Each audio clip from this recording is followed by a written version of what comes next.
On February 26, 1959, after days of searching through the frozen Ural Mountains, rescues finally reached the hikers' last known campsite.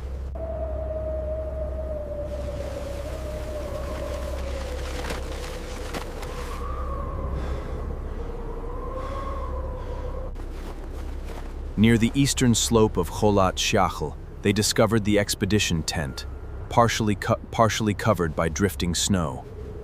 Inside the tent, investigators later documented winter clothing, boots, food, cameras, journals, and personal belongings that had been left behind. Forensic investigators later concluded that several openings in the tent had been made from the inside before the group left the campsite. Outside the tent, a line of footprints led downhill toward a distant forest nearly 1.5 kilometers away.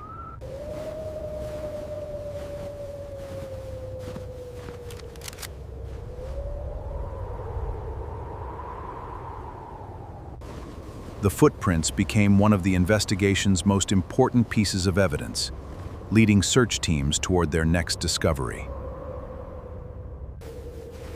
Following the footprints, the search team moved deeper into the forest below the mountain.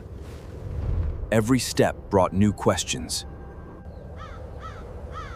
Near the edge of a large cedar tree, the rescuers made their first major discovery. Investigators documented signs of a small campfire. Burned wood and scattered branches were still visible in the snow. On February 27, search teams found Yuri Krivonishenko and Yuri Doroshenko beneath the cedar tree, marking the first major discovery. From the cedar tree, investigators traced another line of evidence, leading back toward the abandoned tent.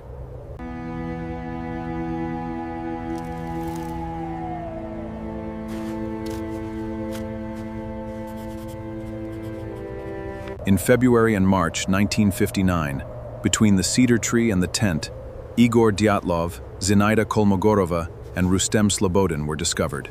In 4 May 1959, the bodies of Alexander, Yudmila, Semyon, and Nikolai were found in a melting ravine 75 meters beyond the cedar tree.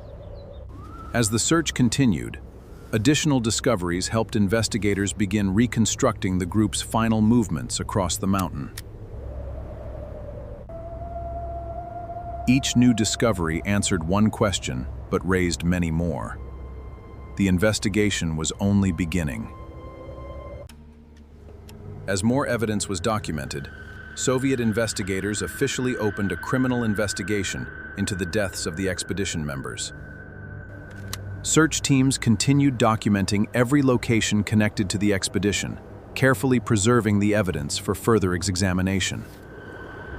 The expedition's journals, cameras, and photographs became valuable records, helping investigators reconstruct the group's final days. Weather reports confirmed that powerful winds, freezing temperatures, and heavy snowfall had affected the mountain during the expedition. Despite months of investigation, no single explanation fully accounted for every piece of evidence collected at the scene. The official investigation eventually closed, but the mystery did not. For decades, researchers continued searching for answers. For decades, one explanation has been discussed more than any other: an avalanche. But does the evidence support it? Investigators observed that the tent had been placed on a snow-covered slope, where weather conditions could change rapidly. In 2021, researchers published a scientific study suggesting that a delayed slab avalanche could explain some of the evidence found at the campsite. According to the study, wind-driven snow may have gradually built up above the campsite before a section of compacted snow suddenly shifted. However, many researchers point out that several important questions remain unanswered, and not all evidence fits this explanation. The avalanche theory explains some observations, but it does not fully solve the mystery. Other scientific explanations continue to be explored. If it wasn't a large avalanche, What else could have forced the hikers to leave their tent? Modern researchers have suggested that powerful mountain winds may have created dangerous conditions around the campsite. In severe winter conditions, visibility can disappear within minutes, making even familiar terrain difficult to navigate. Survival experts note that, in extreme cold, people sometimes make rapid decisions based on the conditions they face at that moment. Even today, researchers continue studying the terrain, weather records, and historical documents to better understand what happened that night. More than 60 years later, the mystery of Dyatlov Pass still remains unsolved.